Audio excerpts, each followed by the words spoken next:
Hello, everybody. Hey. Welcome to Caffe, Lena Poetry. Yay, we're all here. You all made it out on this really beautiful summer day, right? Saratoga's hopping. You guys found parking because you're here. And, all right, let's hear it for Caffe, Lena Poetry, July 2022, right?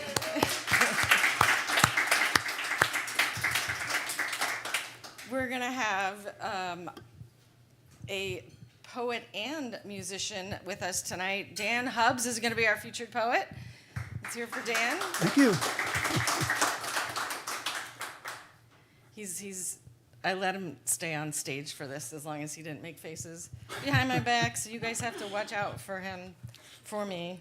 We're going to, after Dan's going to share his work with us, and then that's going to be live streamed, and then we are going to turn that off and have our open mic poets come up. We have a lot of nice lineup of open mic poetry, so that's going to be a great follow-up. And this is our 19th year doing this, so that means next year is the 20th, right? Right? So if anybody has like ideas or suggestions or requests for what to do for the 20th, drop me a line or talk to me, and it'll just help keep ideas going. It'll be fun to get input, or not. You're not forced to. I'm going to start off. We lost one of our poetry friends in the past month. She featured here a few years ago when this book came out. Her book, this is Carol Jewell, Hits and Missives. She studied with Nancy White and Barbara Unger. She was a great supporter of other people's poetry. She was a lovely person to have around. She had a lot of health struggles, and sad to hear that she left us. So I'm going to read one of her poems to start us off tonight. This is from her chapbook, Hits and Missives, called The Embrace. The day finally over, I lie in quiet languor. The old hammock, strung between two oaks, accepts my weary body, cradles me. I close my eyes. The sweet old hammock and the oaks, once forced friends, now complementary. I close my eyes against the noisy world. A numinous breeze clears my head. Once forced friends, they now complement each other. The trees hold the hammock holds the trees, me. The breeze from heaven relaxes body and mind. Be still, the heat of summer lingers. Who holds whom, oaks or hammock or me? I ignore the din of daylight, I wait for sunset. The heat of summer lengthens the day, resilient.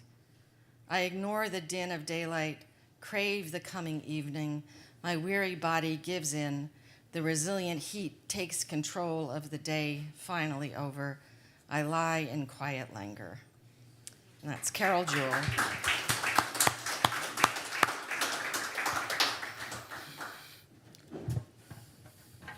All right. Dan Hubbs is a librarian. Yeah, I know. I'm a fan of librarians. They make a great feature poets also. He's an old-style banjo player and a writer. I don't know, do you write more than poetry? Do you write? Yeah, sometimes, yeah. Okay. Songs and other things. Okay. How about novels or short stories or essays? I have a few novels hidden away. Okay. Waiting to be sprung, yeah. He's performed at Caffe, Lena, Skidmore College, numerous schools and libraries. He has a book of narrative poems called Downtown Super Tells All. It was inspired by his years working as a building super in Tribeca, and it was published with support of the Alfred Z. Zolliman Trust and the Folk Life Center at Crandall Public Library. His books are for sale in the back there after he's done reading, and let's hear it for Dan Hubbs. Thanks, Carol. Yeah. Great, thank you. So nice to be in a room full of writers and poets. Wonderful. I'm going to start with a banjo song. The lyrics are in the book, so I figured I could do that for you. It's called The Moon Tattoo, which I can show you later if you're interested.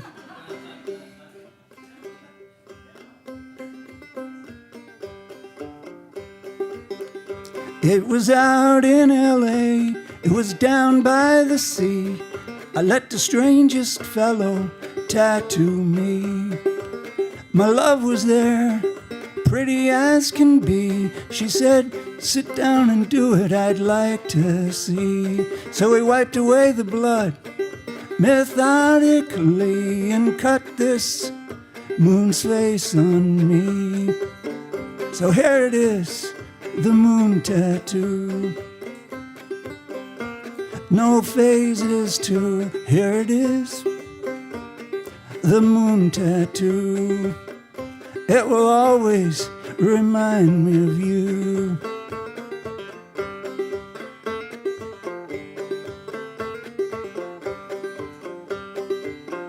It was out on the spit in Homer, AK, living in a boat, beached and decayed. One night by candle you read my palm and said, well, something's wrong. So you fell in love with a boat captain. We hitched a ride to Kodiak Island with him. There was no work down in the Canaries there, just the dalliance of eagles, booze and despair. Spent one last night in an old motel, and on the airport runway I wished you well. Here it is, the moon tattoo. No phases to, here it is, the moon tattoo. It will always remind me of you.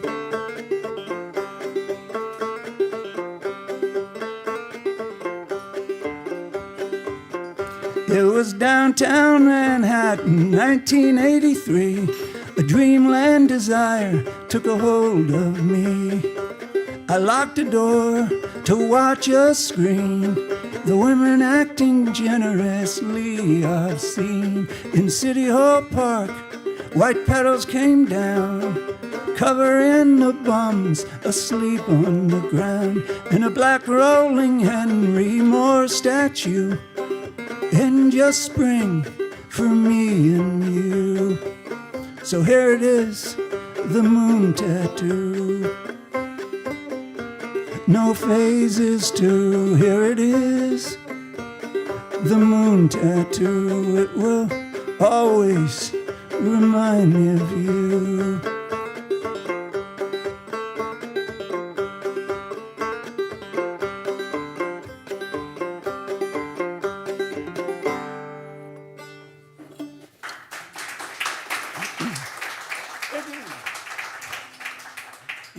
So as Carol said, I got a job as a building super in New York City when I was out of college. I was taking graduate courses at NYU and working as a super. And so some of the poems here are about that experience. I'll start with one.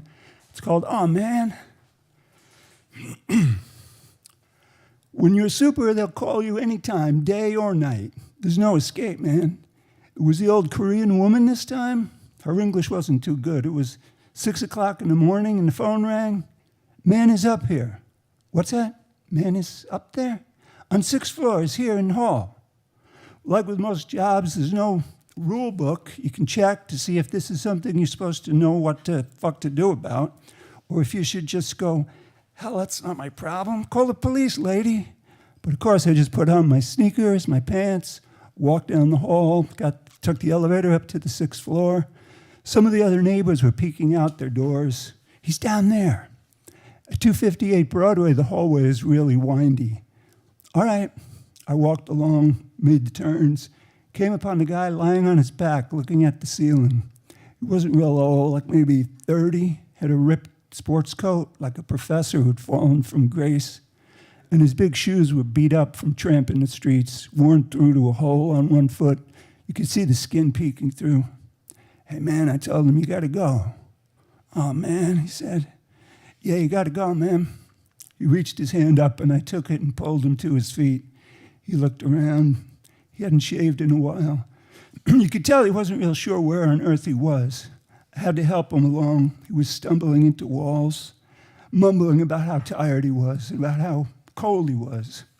I got him down to the lobby, okay, but then he sat down against the wall and goes, "Sorry, my friend. It's just a bag of bones. I had to lift him up." He leaned back against the door. I kind of put him out into the sidewalk, where already some of the Wall Street go-getters with shiny shoes, briefcases were hurrying on down to offices and meetings, wheeling and dealing. And he kind of staggered a few steps and then fell in with them, tops of his shoes flapping like clown shoes. And he headed on downtown in the falling snow.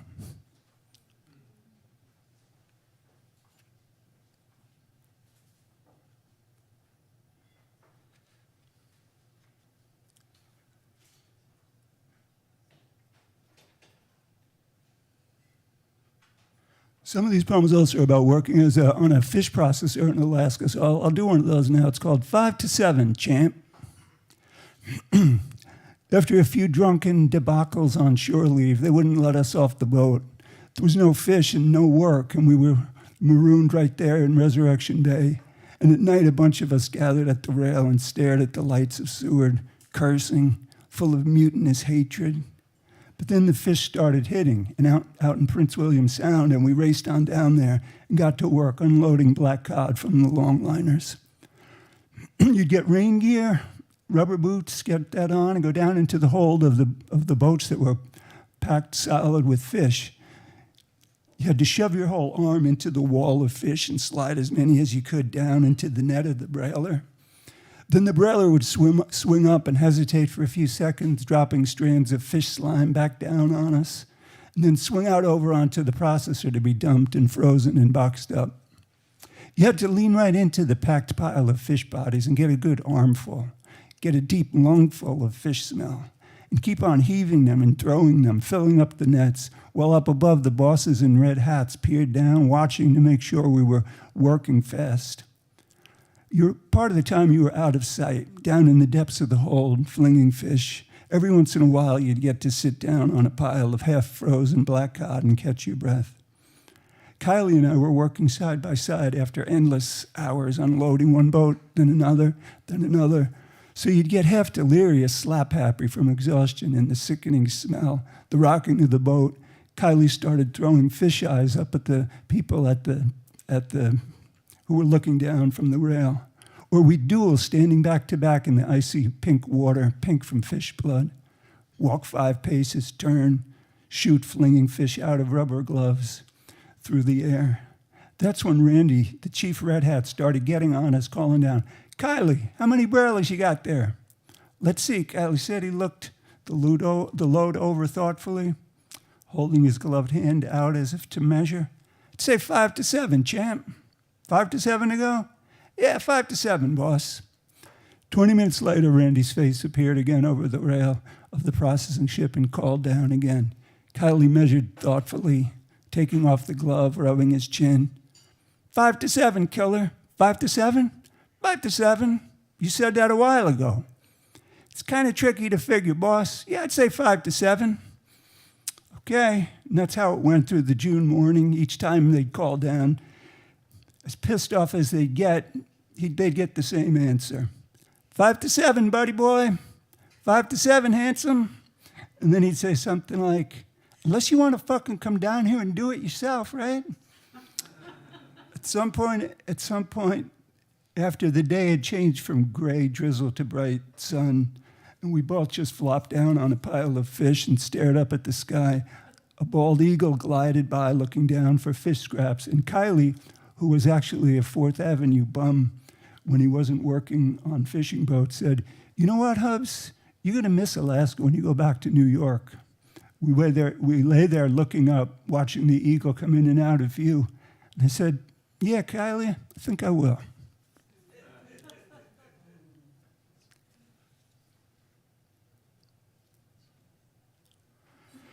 Montague Island.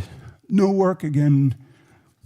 We were just sort of floating around out in Prince William Sound, waiting for the longliners to come in with fish, when the bosses, the red hats, decided we could have a shore leave on an uninhabited island where they figured nothing too terrible could happen.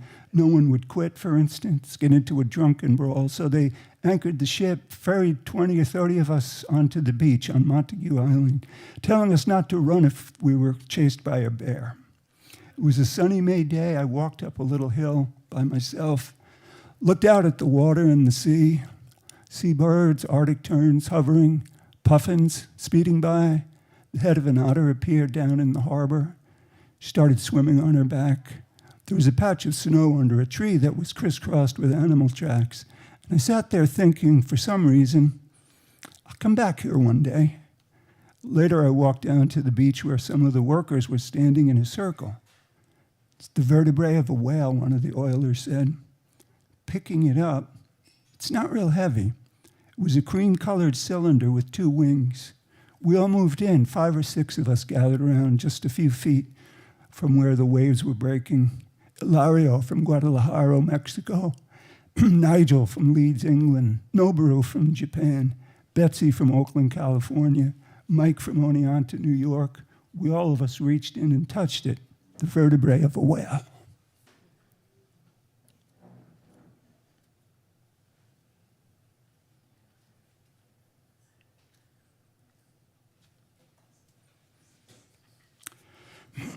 This one is called Face Decides to Throw a Table into the Ocean.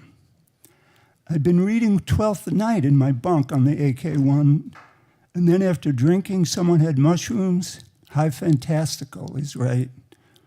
Our shipmate, nicknamed Face, decided the thing to do was lift one of the folding tables set up for the staff on the stern, heave the thing up over his head, and with a running jump, throw it into the water of the Silikoff Strait.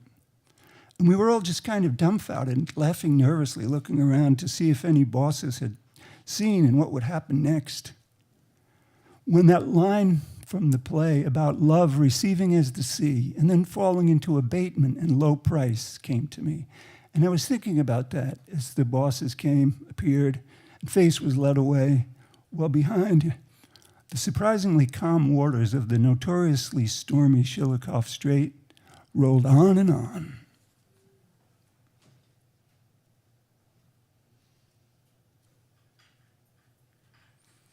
This one is from when I was an adolescent, called Billy's Panther. Billy asked me if I wanted to go and smoke some cigarettes he stole from his old man, and I said sure, and we ducked under the hole in the fence of the golf club, walked out across the 10th hole fairway, along the 16th, back into the woods where he knew about a tree fort, and there we climbed up and looked around, and there were just some golfers teeing off on 17. We lit up and puffed away. He told me his father was a zookeeper and that he had a panther as a pet and a monkey and so on. And I thought that was pretty cool. And I didn't want to tell him that Sal had said it wasn't true that his father worked at a gas station. I went along with the story and puffed at the cigarette and handed it back to him. I'm getting an alligator too, he told me. Well, hard to believe, but there had been a bat flying around in our classroom on Washington Drive School, and the custodian caught the thing. And at the end of the day, gave it to Billy, saying, I know you really like animals. That's why you get the bat.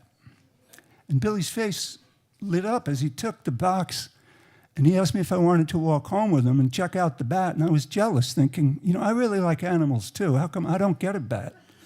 But off we went, walking down Washington Drive, carrying the cardboard box with the bat fluttering around in there every once in a while.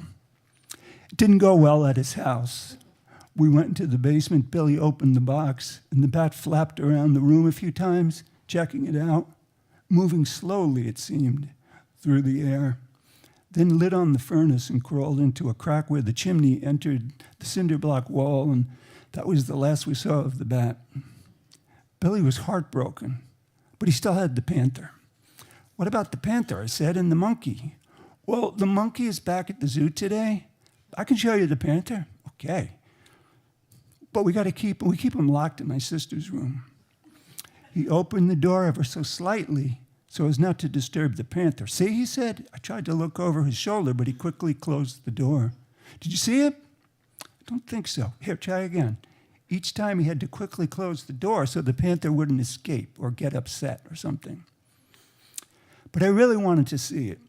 Well, did you see it that time, Billy asked. Yeah, I think so, I said. I think I saw him run past. Yeah, he said, that was him.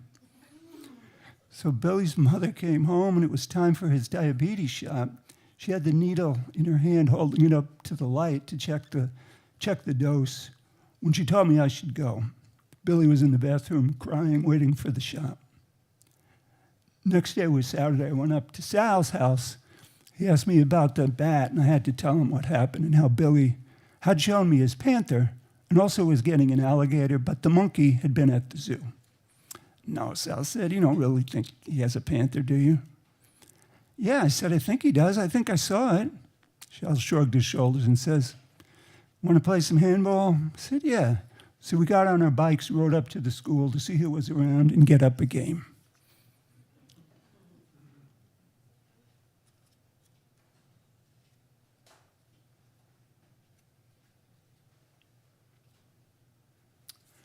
The truck.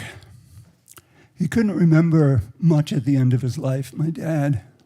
He didn't know who I was. He'd wake up pointing at nothing. He asked where his mother was. What? My mother asked. She's been dead for years. No, he said, pointing. She's waiting. He'd mumble, he'd whisper something, stare into space. Well, we're going to say a prayer, my mother said. Okay, said my dad. Hail Mary, so on. Now and at the hour of our death, amen. He looked over. He was holding my mother's hand. I don't like that last part, he said. We all laughed. We watched his old face, mouthing no words, cloudy eyes, the bones of his hands pulling on the sheets over and over, picking at the fabric, like pulling weeds faster and faster, staring at a spot on his leg. You took my truck, he said. What? My mother asked. You don't remember. You were driving all over hell and creation. You're lucky you didn't kill someone. You did, he said. You took my truck. I'm doing everything for you, she said. You're not doing anything for me, he said. Yes, she said. She started crying.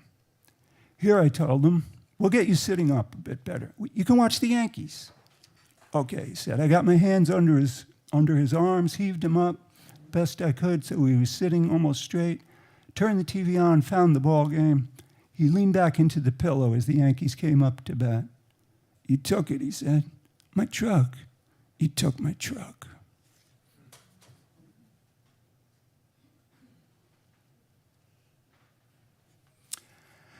My super studio apartment had one window.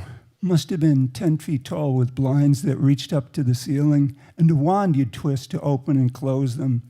The mice would climb that long wand and swing a bit as they climbed, stop for a second, scurry on up and disappear into the ceiling. An exterminator came once a month and sprayed for roaches and dropped glue traps here and there. In the sub-basement, and the mice would get stuck fast, their fur sunk in the sticky chemicals. But they'd still be alive, squeaking. And then what are you supposed to do with a live mouse stuck in a plastic glue trap? For a while there, a guy showed up and walked under my window every night. He wore a suit and a hat, carried a briefcase. He'd walk from one crack in the sidewalk, certain precise number of steps, to another crack in the sidewalk, where he'd turn with a kind of dramatic flair, repeat his journey of maybe 50 steps over and over. Is he there, my partner would ask. Looking down, I'd laugh and tell him, yeah, he's doing it. He's doing his thing. She wouldn't laugh, and then it wasn't funny how hour after hour he'd walk back and forth on the south side of the sidewalk of Warren Street. One night, my partner shook me awake. She was sitting up in the sleeping loft, pointing out at the wall by the window. Do you see it, she asked me. You see it, right? Bleary-eyed, I looked. I thought it would be a mouse, but instead I saw a cloud floating, a greenish cloud, a mist in the room, level with the loft. It was moving slowly through the air. Tell me you see it, she said. I see it, I told her. What do you see? Jesus, it's like a cloud or something, I whispered. We watched it for a time, holding each other, until we didn't see it anymore, and then she said, don't forget that. Don't forget that we really saw that, okay? Okay, I said. I won't forget. Promise? Yes, I told her. I promise. Yeah. One more? Okay, one more. The front door never worked right. The buzzer wouldn't disconnect the latch, or the latch wouldn't set, so anyone could just push the door open and stroll on in. The locksmith was a Puerto Rican guy who worked out of a shop on West Broadway. He'd come up with his tools in a basket and work on the lock, and and the latch, and I'd hang out to guard the door as people streamed by, mostly white-collar people heading down to Wall Street. Man, they cheaped out on this door. It's just crap, he said. What do they get for these places? That top one that faces the park is the most expensive. Yeah, what do they get? 180 grand, I told him. No shit, he said. Who has that kind of money? Yeah, man, I don't know. It's a lot of fucking money, man. And look at them all hurrying around out there worried. What for, you know? Yeah, I mean, for the money, you get to look at the park, right? Well, I can look at the park. I can go over in the park whenever I feel like it. Yeah, that's right, I said. We watched the cabs driving down Broadway. We contemplated these pronouncements. Two philosopher poets, Thoreau and Defoe of Tribeca, 1982. At that time, there was a Henry Moore statue in City Hall Park, a beautiful black rolling bronze woman relaxing in a circle of park benches and under a cherry tree.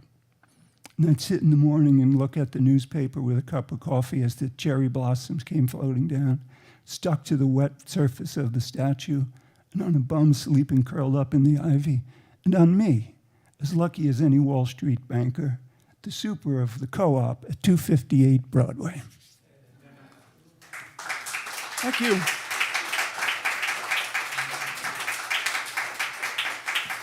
And I'm working on a second book, which has the working title, The Aging Librarian Dreams of Love. So that'll be my